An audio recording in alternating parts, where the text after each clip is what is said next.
What's good, YouTube? Welcome back.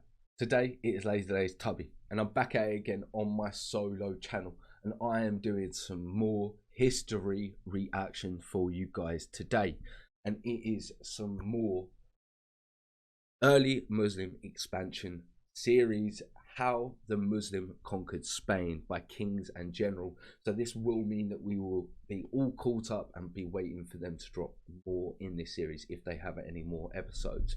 So I'm definitely looking forward to finding out what they've got in store for me today and actually being caught up on one of the series I started. If you guys haven't already, please head over to Kings and Generals channel. They make amazing content. That link is down below, and I'm really enjoying this journey. If you guys are enjoying my reactions to this journey, then you know what to do. You need to like, comment, subscribe, hit that notification bell, but we're going to jump straight into this one. In our previous video, we covered the eastern frontier of the Umayyad Caliphate during a period of unprecedented expansion under the recently ascended Caliph al-Walid, as protracted conflicts in Transoxiana and Sind pushed the borders of the Caliphate ever further, greatly increasing the power of Governor al-Hajjaj, who, as the overseer of all the Caliph's eastern provinces, had grown more influential than most kings.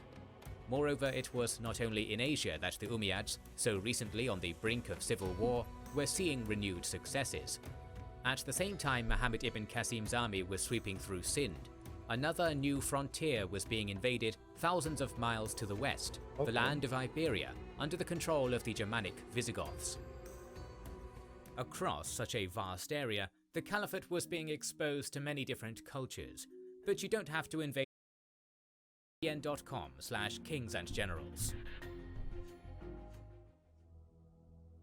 The Visigothic kingdom of Iberia could trace its roots back to Alaric, the famous general who first fought for Emperor Theodosius against the Franks, holding the Balkans as a Roman foederati or semi-autonomous ally, before his relationship with the empire soured, and he became the first person to sack the Eternal City in over 700 years. Oh, really? The Visigoths had been one of the several so-called barbarian peoples to arrive in the territory of the crumbling Roman Empire, with various Gothic and other Germanic peoples found in great numbers throughout the empire and on its outskirts as slaves, soldiers, and allies. In the aftermath of Western Rome's fall, the Visigoths were among the first to carve out their own kingdom from its ashes. Though Alaric's power base had been in the Balkans, the Visigoths would migrate ever westward following his death, at times allies of convenience to the collapsing Roman Empire, and at other times taking advantage of the West's fall to expand their power. It would be in the Aquitaine region of western France that the Visigoths would first establish a true kingdom, from there pushing into Suebi-controlled Hispania at Rome's behest. Their kingdom encompassing Aquitaine and nearly the entire Iberian Peninsula by the death of the great warrior and lawmaker King Euric in 484. The years that followed would be less kind, however, as easy expansion against the backdrop of a crumbling Rome gave way to new rivalries against other powerful barbarian kingdoms, most notably the Franks and Burgundians. It would not be long after Euric's death, during the reign of his successor Alaric II, that the Visigothic territories in France would fall to these northern rivals, led by the Merovingian king Clovis, leading to the establishment of Toledo as the new Visigothic capital. With the Pyrenees now forming a natural border, the Visigothic kingdom would remain secure in Hispania for the next 2 centuries, with occasional further conflicts with the Franks and a revanchist Eastern Roman Empire making little lasting change to the status quo. As the 8th century dawned, though, the Visigoths would unexpectedly find a far greater danger arising to their south. The Umayyad Caliphate's border with nice little setup for the story now. The Visigothic kingdom had been an embattled one since their first arrival, with raids into southern Iberia having begun as early as 706, following the conquest of Tangier in today's Morocco. In fact, the campaign that would spell the end of the Visigothic kingdom likely began as another of these large-scale raids, with the force of some 1,700 that crossed the Strait of Gibraltar in 710 under the leadership of Tariq ibn Ziyad, governor of Tangier, being quite sizable for a skirmishing party, but smaller than would be expected had they intended a campaign of conquest from the beginning. But circumstances favoured the Muslims. Following the recent death of King Witiza, the Visigothic kingdom had entered into a succession crisis. with Roderick in control of southern Iberia, pitted against the poorly documented Angela II in the north. However, this low-intensity civil war was only indicative of larger weaknesses within the Visigothic kingdom. While the Visigoths had ruled Iberia independently for more than 2 centuries at this point, and had exercised great autonomy under a weakened Rome for another century before their independence, they had continued to rule on essentially tribal lines, despite the scale of their kingdom rendering them inefficient. The feudal systems that would allow later kingdoms to efficiently raise armies through local vassals did not yet exist in Iberia, and while the landed aristocratic class of the Roman period had essentially merged with the Visigothic conquerors to form a unified ruling class, the ethnic Visigoths that still made up most of the readily available warriors the various Visigothic chiefs could draw on made up only a very small minority in the larger kingdom. King Recared's abandonment of the Arian sect of Christianity, traditionally followed by the Visigoths, in 589 in favour of their kingdom's majority Chalcedonian Christian faith, accompanied by the abandonment of the Gothic tongue as a church language, had done much to unify the Visigoths with their subjects. However, the Hispano-Roman aristocrats had not been a warrior nobility, and the kingdom lacked efficient administrative systems by which to mobilize its peasantry to war.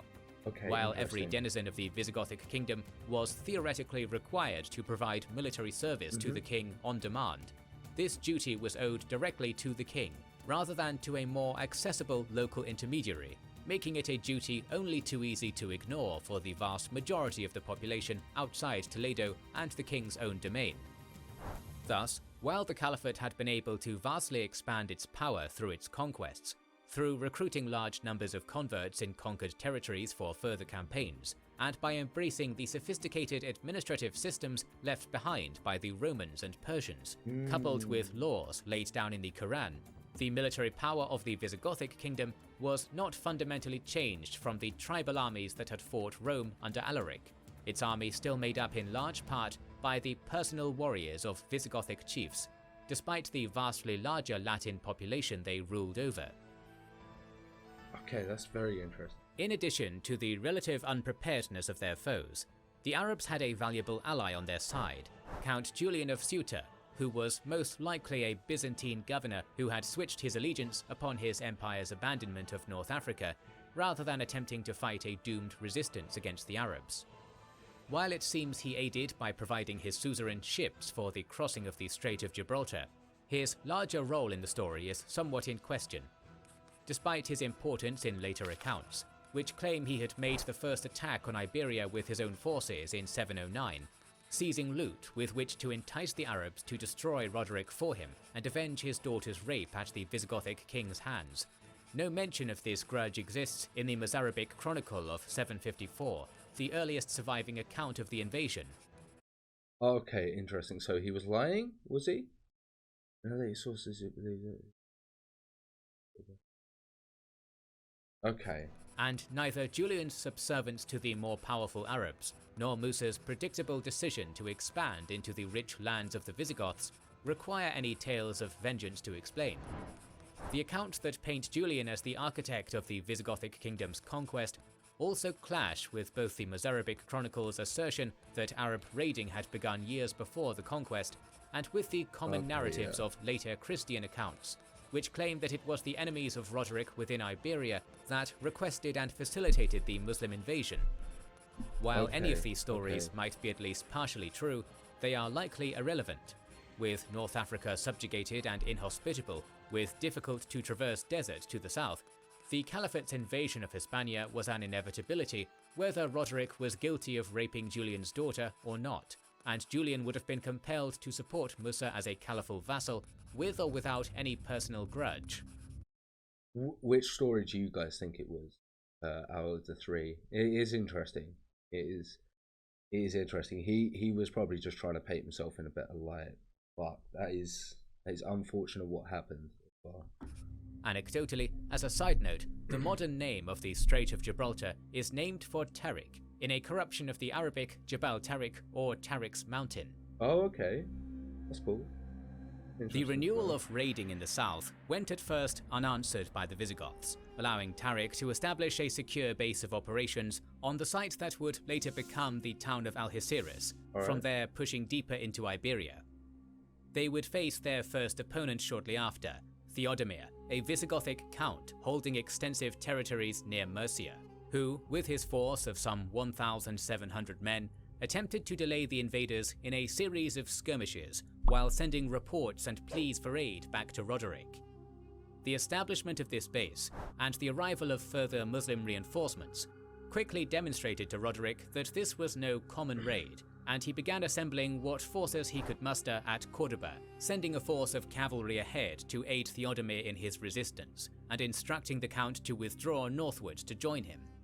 Meanwhile, he began his own much slower march south, hindered by poor logistics, the slow arrival of reinforcements from disloyal vassal chieftains, and a lack of discipline among the conscripted serfs. He finally regrouped with the battered remnants of Theodomir's force at Guadelete, their numbers weakened after a series of skirmishes over at least a month that greatly favoured the mobile Berber cavalry making up the bulk of Tarik's forces, which had also been mercilessly raiding the countryside so as to force Roderick into a battle on the field. Yeah, Tarik really just wants to get a quick victory here, doesn't he?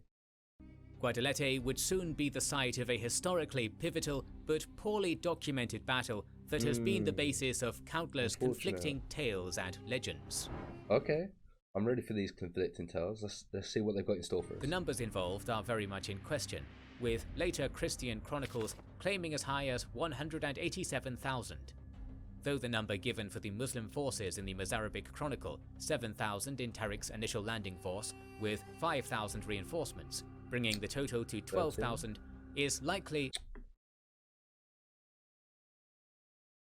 at least significantly inflated as well. It is at least plausible considering the readiness of converted Berbers to join Musa's forces across subjugated North Africa. No figures are given for the Visigothic forces under Roderick, save a similarly unlikely 100,000 claimed by later Arab chronicles. The defenders did most likely outnumber the invaders, with over 30,000 in the highest modern estimates. But even those numbers are like conflicted. Do you really think they got 30,000? So Tarik's force is roughly 13,000, right? So that's still being outnumbered by 17. That's a lot. You really think it's 30,000? Considering they have all the other issues going on that they explained earlier with the backstory. You know what I mean? Like, not as many peasants. Also, how many of these are peasants and so on and so forth.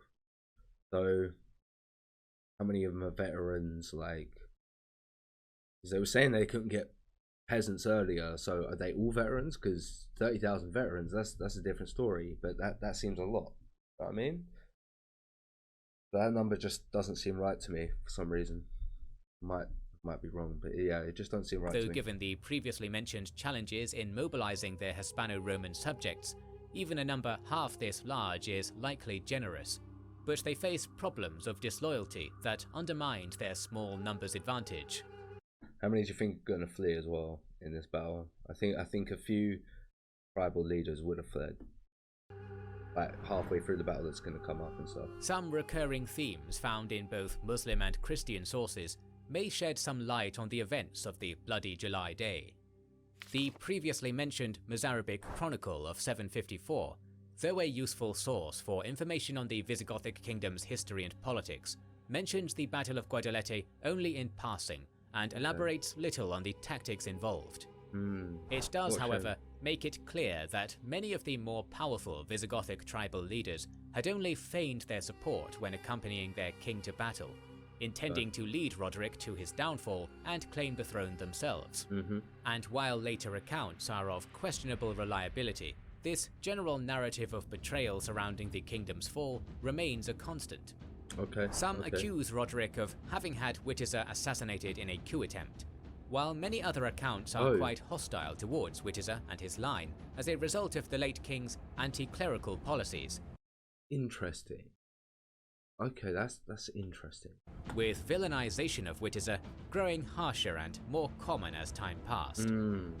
Wittisa's opposition to a series of discriminatory decrees by the Spanish church councils targeting Iberia's large Jewish population might have contributed to this, given the growing hostility towards Europe's Jews in the era of the Crusades and Reconquista, a period that had seen renewed interest in the fallen Visigothic kingdom and to which many of these later chronicles trace.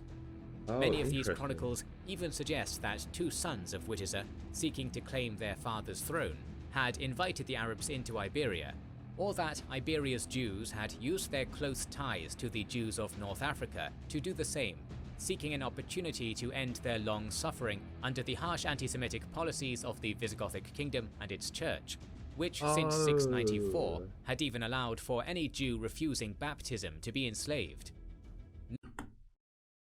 What?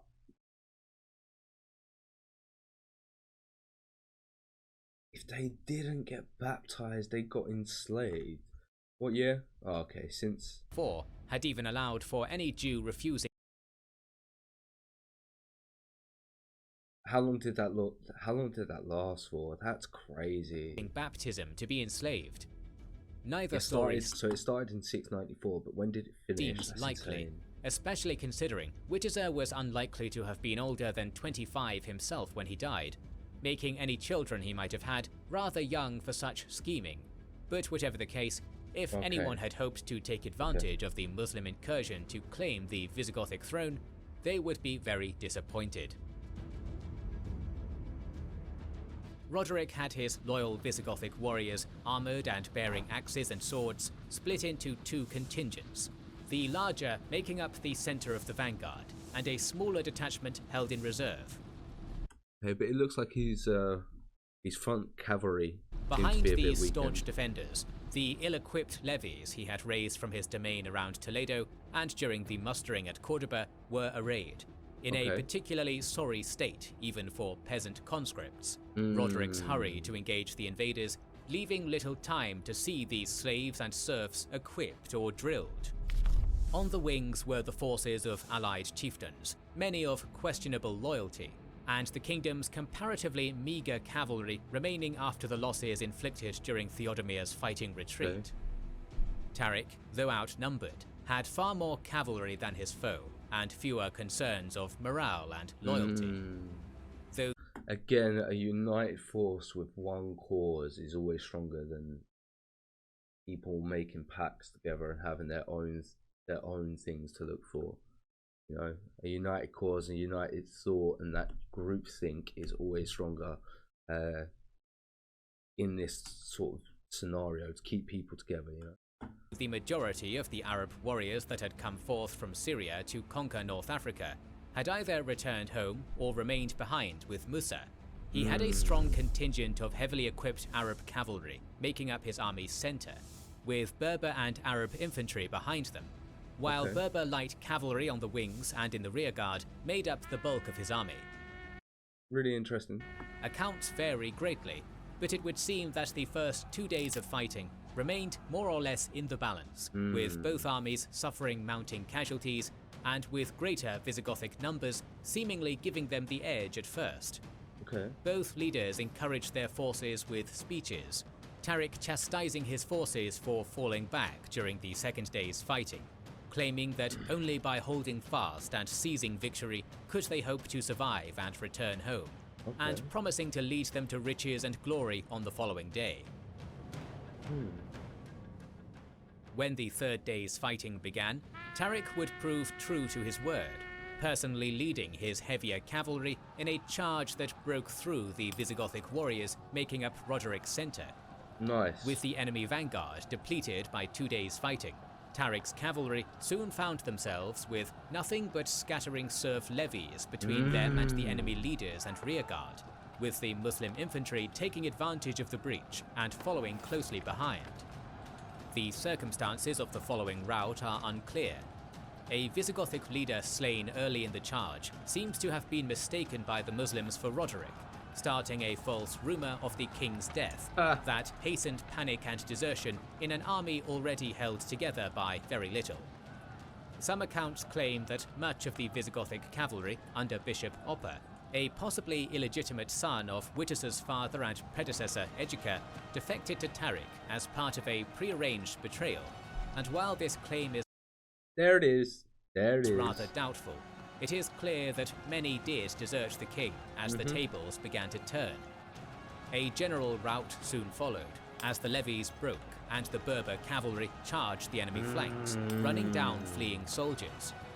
Though Roderick's personal forces put up a staunch defense despite their broken lines, inflicting sizable casualties, the premature rumor of the king's death would soon prove to have come only a few hours too early, and by the fierce battle's end, the king and a sizable portion of the Visigothic nobility had been slain.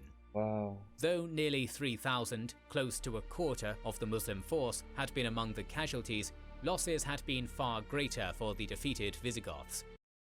I don't think 3,000 is that many of a loss compared to what it could have been, you know? And their kingdom would not long outlive their fallen king. With the Visigothic kingdom so reliant on the military dominance of its ruling minority and commanding little loyalty from its subjects, this single crushing defeat effectively spelled its end. Tariq was quick to march to Toledo in the aftermath, where Oppa, who does not in fact seem to have been present at Guadelete despite later claims of his battlefield betrayal, had taken the Visigothic throne. Oppa would prove a ready collaborator with the conquerors, aiding them in capturing and executing many of the remaining Visigothic chiefs and nobility as they made to flee the capital. Know exactly what I'm thinking. 712 would see Musa cross the strait with another army to join his victorious underling in pacifying the remainder of Iberia, with Tariq's army splitting into four in order to more swiftly overcome what little scattered resistance remained. Some cities would put up spirited defences, with Seville requiring a 3-month siege and Merida 5 for Musa's army to capture, and with Seville even rising shortly in late 713. They're just taking them down one by one. In a rebellion crushed by Musa's son, Abdelaziz. However, the Visigoths' unpopularity in the urban centres, such as Cordoba, left many ready to accept their new conquerors, and even the Mozarabic Chronicle, though quite hostile towards the Arabs, makes note of Cordoba's flourishing after its later establishment as the capital of the new caliphal province of Al-Andalus in 716. Though Oppa and some new other figures from the old ruling class retained a degree of their former status through collaboration, there would be no more Visigothic kings, and their lines quickly fade into obscurity. If Oppa, Angela, or any others had indeed conspired with the Muslims to take the throne, their ploy had failed, with the Visigoths being assimilated into the larger Iberian Christian population and their power broken. In their place, Musa placed Arabs in most positions of power within the newly conquered state, though the Muslims It's understandable. You've always got to do that. did also rely heavily on Iberia's Jews to help hold and administer their new territory. That's interesting. That is interesting. Okay. With the harsh restrictions put in place by the Visigoths lifted, Jewish communities were among the most eager in accepting the change of rulership, and many Jews rose to positions of prominence as advisors and officials under the comparatively even-handed governance of early Al-Andalus. Okay. However, this story would end in tragedy even for many of the victors, and Musa and Tariq would not enjoy the fruits of their success for long. By 715, they had completed the initial conquest of the peninsula, overrunning the lands of the Basques and the northern territories held by Angela, who disappeared from the record, making his supposed collaboration with the Arabs unlikely. But just as Musa had himself taken power in North Africa after the political disgrace of its conqueror, Hassan ibn al-Numan, Tariq and Musa, by this point feuding with each other over the spoils and glory of the conquest, a precursor for more Arab-Berber hostility to come, would be summoned to Damascus by a sickly and aging al-Walid, only to find the Caliph already on his deathbed upon their arrival, and his brother Suleiman the acting monarch. Mired in a rocky succession, with al-Walid having backed his son Abdelaziz ibn al-Walid for the throne, Suleiman ordered Musa to delay his triumphant entrance into Damascus until after al-Walid expired and he properly became Caliph. In doing this, Suleiman hoped to claim some of the glory of the conquest to inaugurate his new reign. Musa refused, however, entering and dedicating his victory and the spoils to Al-Walid. This did little to ingratiate him. I think that was a good move. With Suleiman, with predictable results after Al-Walid's death less than a week later. Tariq and Musa were both first stripped of their wealth, then disgraced and publicly paraded as traitors, ostensibly in response to Musa's complaints towards the confiscation, but in all likelihood an inevitable part of the broader crackdown on Al-Walid's governors and loyalists that took place upon Suleiman's inauguration. The two conquerors of Al-Andalus would live the rest of their lives in obscurity, while Musa's sons, Abdelaziz and Abdullah, left behind as governors of Al-Andalus and Ifriqiya respectively, would both be killed on the Caliph's orders. Suleiman's Wait, at first I thought they were the Caliph's sons and they were taken over, but no, they were Musa and Tariq sons, and then he got them assassinated after imprisoning them. Surely this causes issues for his rule. Surely, oh my God, Suleiman, that's ruthless. Oh my God. Holy. The two conquerors of Al-Andalus would live the rest of their lives in obscurity, while Musa's sons, Abdelaziz and Abdullah, so it's just Musa's sons, left behind as governors of Al-Andalus and Ifriqiya respectively, would both be killed on the Caliph's orders. Suleiman's mishandled efforts to assert his control over the far-flung provinces of the empire would backfire in Al-Andalus, however, with the death of Abdelaziz sparking a period of self-destructive infighting, spurred largely by the resentment among the Berbers towards their lesser treatment compared to their Arab co-religionists, despite playing such a vital role in Iberia's conquest. With the conquerors turned against each other, their hold on Iberia would begin to show cracks almost as swiftly as they had won it, with the mountainous northern territories breaking What did he really expect? away under the Visigothic noble Pelagius to form the Kingdom of Asturias in 722. It was not the far-flung western frontier of Iberia that Suleiman would spend his short reign focused on, however. Eager to forge his own legacy to match his brothers in the short time remaining to him, he would soon turn the armies of the Caliphate towards a prize long denied them: Constantinople. In our next episode on early Islamic history, we will cover the Caliphate's strike into the heart of the Eastern Roman Empire, so make sure you are subscribed and have pressed the bell button to see it. Recently, we have started releasing weekly Patreon and YouTube member exclusive videos. Join the ranks of patrons and YouTube members via the link in the description, or by pressing the button under the video to watch these weekly videos, learn about our schedule, get early access to our videos, join our private Discord, and much more. Definitely do that if you're enjoying their content. They make amazing content. If you haven't checked it out already, please, there's a link down below. I really enjoyed this. I'm definitely looking forward to finding out when they drop the next episode in this series. We're all caught up for the moment.